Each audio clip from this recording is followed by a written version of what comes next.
नमस्कार दोस्तों, मैं डॉक्टर कुमार अमर, अध्यक्ष वेदांत ज्योति सेवा संस्थान, आप सभी लोगों का अपने इस एस्ट्रोलॉजी के नए अंक में हार्दिक अभिनंदन करता हूं।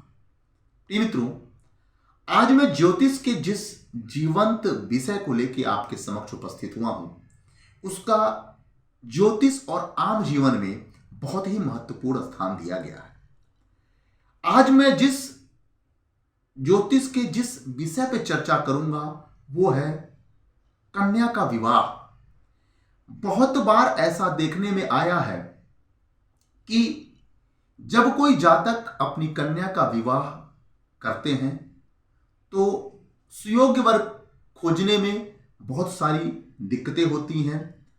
इसका कारण यह होता है कि कुंडली में कुछ ऐसे योग पाए जाते हैं उस कन्या के, जिससे विवाह में रुकावट होती है, विवाह में विलंब होता है और सुयोग्य वर प्राप्ति होने में काफी दिक्कतों का सामना करना पड़ता है। आज मैं कुछ ऐसे उपाय पे चर्चा करूंगा जिस उपाय को करके निश्चित रूप से किसी भी कन्या की विवाह में या शादी में जो रुकावट हो रही है उस रुकावट को दूर किया जा सकता है। प्रिय मित्रों, पहले हम ये जान लें कि इस कुंडली में ऐसे कौन से अशुभ योग बनते हैं या खराब योग हैं जिनके कारण विवाह में विलंब होता है। अगर हम बात करें तो जो विवाह का नैसर्गिक कारक ग्रह होता है वो शुक्र और देवगुरु बृहस्पति होते हैं। इन्हीं की पोजीशन के आधार पर किसी भी कन्या के विवाह की विस्तृत जानकारी प्राप्त की जा सकती है कि इन जो गुरु हैं और शुक्र हैं उनकी पोजीशन कैसे होती है, कहां पे उनकी पोजीशन है, कहीं वो अस्त तो नहीं है या शत्रु क्षेत्री तो नहीं है या किसी भी मैलेफिक जो अशुभ प्लैनेट होते हैं जैसे केतु, राहु, क्रूर ग्रह जैसे मंगल, शनि, उसके साथ तो कोई युति नहीं बना रहे हैं। इसके अलावा हम ये देखते हैं कि उस कन्या का जो 7वां घर होता है और 7वें से 7वां घर जो लग्न होता है हम उस पे भी दृष्टि डालते हैं।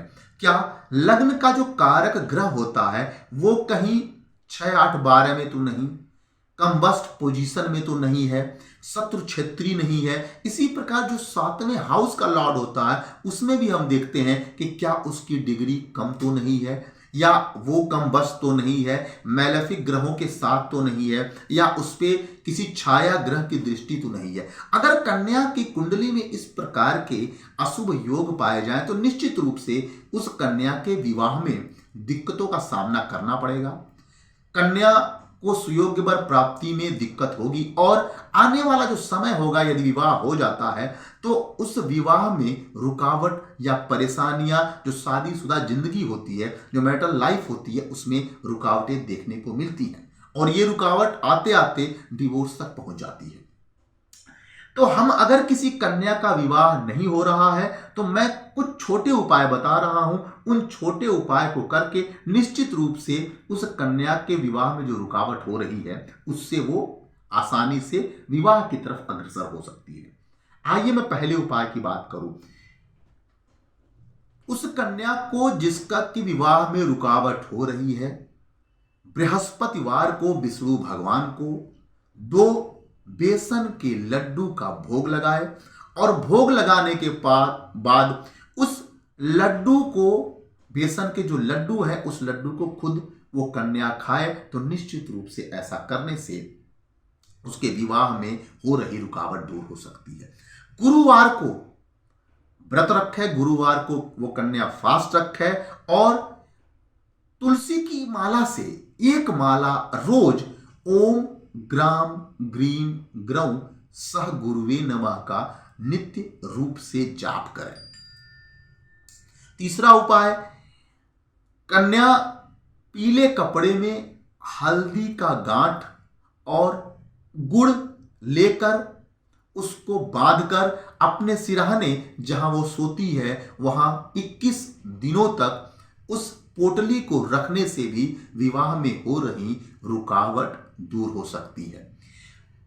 प्रतिदिन तुलसी के पौधे पर घी का दीपक जलाने से भी और विष्णु सहस्त्र नाम का पाठ करने से उस दिन निश्चित रूप से उसमें हो रही, विवाह में हो रही रुकावट को दूर किया जा सकता है। सोमवार को दूध और जल यानी दूध और गंगा जल मिलाकर सोमवार को शिवलिंग यानी शिव जी के मंदिर में उस जल को चढ़ाने से, उस जल को अर्पण करने से भी हो रही रुकावट दूर हो सकती है। और वहां पे उस मंदिर में ये करने के बाद नीचे बैठकर अगर वो कन्या 108 बार ओम सोमेश्वराय नमः का जाप करें तो निश्चित रूप से हो रही रुकावट दूर हो सकती है। प्रिय मित्रों, ऐसा ये हमने जो आपको उपाय बताए हैं वो कोई भी कन्या, कोई भी जातक आसानी से करके अपने विवाह में हो रही रुकावट को दूर कर सकती है। प्रिय मित्रों, यदि आप अपनी कुंडली का विश्लेषण कराना चाहते हैं तो आप हमारे संस्थान वेदांत ज्योति सेवा संस्थान पे संपर्क कर सकते हैं। हमारे संस्थान के लोग आपके पूछे गए प्रश्नों का हर उत्तर देने का प्रयास करेंगे। तब तक के लिए आपके अपने एस्ट्रो कुमार अमर का नमस्कार।